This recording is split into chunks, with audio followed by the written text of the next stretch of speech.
চলো আজকে তোমাদেরকে দেখাবো আমার মোটা হয়ে যাওয়ার পিছনে সিক্রেটটা। অনেকেই বলছে তুই এত মোটা হয়ে যাচ্ছিস কেন, কেন মোটা হয়ে যাচ্ছি এবার বুঝতে পারছো তো?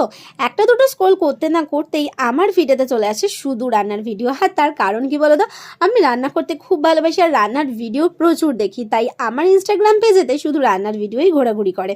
আর কথায় আছে না, ঘ্রাণেতেই নাকি অর্ধেক ভোজন হয়ে যায়, আমার ক্ষেত্রে দর্শনেই অর্ধেক ভোজন হয়ে যায়। আর সারা দিন ধরে এত দর্শন করতে করতে জিভকে যখন আর কন্ট্রোল করতে পারি না, তখন বাড়িতেই নানান রকম টেস্টি টেস্টি রান্না তৈরি করে ফেলি।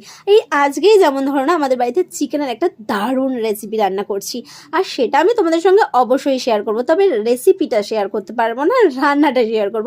তার কারণ কি, প্রপার ওয়েতে ভিডিওটা একদমই করা হচ্ছে না, তো সেই জন্য। তো আমার ফিডটা তো দেখতেই পেলে আমি কি দেখতে পছন্দ করি, আর তোমরা কি দেখতে পছন্দ করো, তোমাদের ফিডেতে কি কি ঘোরাঘুরি করে সেটা কিন্তু আমাকে অবশ্যই জানিও।